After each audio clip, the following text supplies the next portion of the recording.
Tonight, it has never been harder than it is right now for first home buyers to get a foot in the property market. But now there's a new push to tear up the bank's rulebook in an effort to even up the playing field.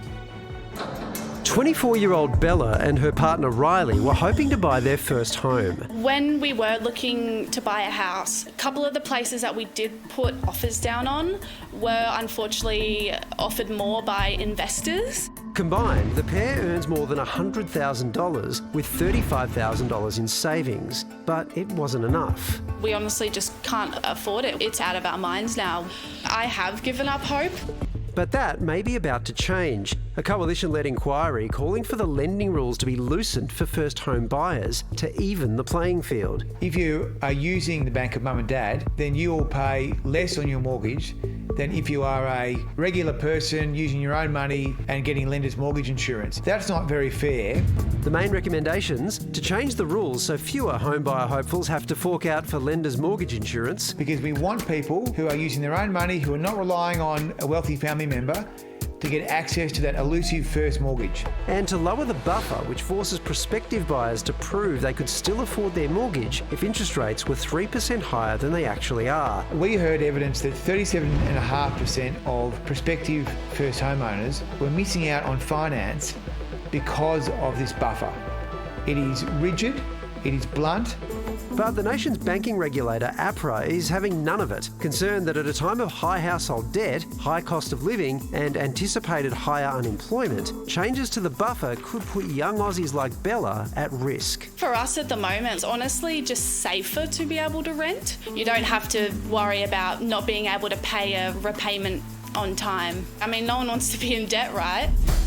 We are live from the lands of the Cooler Nation, and economist Greg Jericho is from the Australia Institute and took part in this inquiry. He's with us now. Greg, lighter lending rules to even the playing field. Is this going to help first-time buyers? Look, not really. I think this is actually the wrong solution to actually kind of the wrong problem. The problem at the moment isn't that there are not enough first home buyers. Roughly around 35% of all new home loans are going to first home buyers. That's actually higher than it has been for most of the past 25 years. The problem is it's too expensive. The problem is those first home buyers are older, they're carrying a lot more debt because of the size of their house prices. This isn't really going to solve that. In fact, it's probably going to, if anything, make it a bit worse because it's giving people more ability to borrow more money, which means they're going to bid more for more houses, and that just juices up demand. One distortion I think is interesting here, though, is this idea of lender's mortgage insurance. This is insurance you have to pay if you don't have a big enough deposit, effectively. And so if you've got mum and dad kicking your money so you do have a big deposit, you don't have to pay that insurance, you don't have to wear that cost. Isn't it fair, or is there an argument that it's fair that we should be removing that burden from everyone else, for at least more people as well?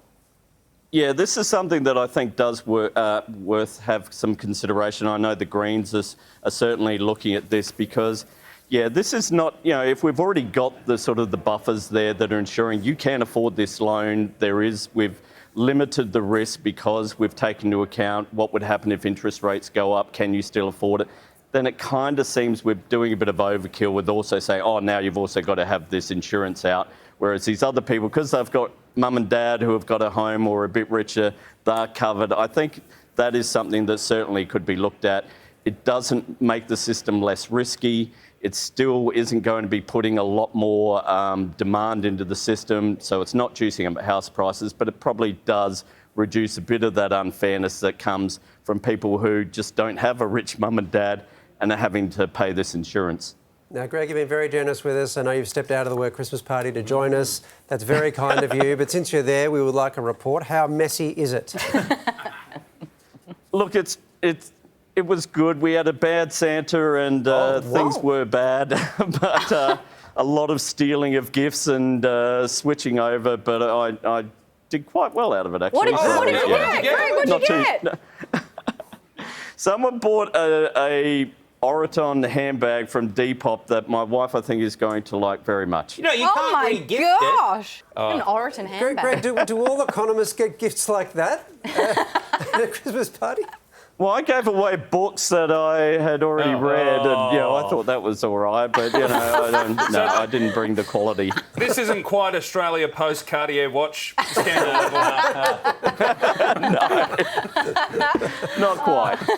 Well, Greg, enjoy the rest of the party. Thanks for fitting us in. We appreciate your time. No worries, guys. Always good to chat.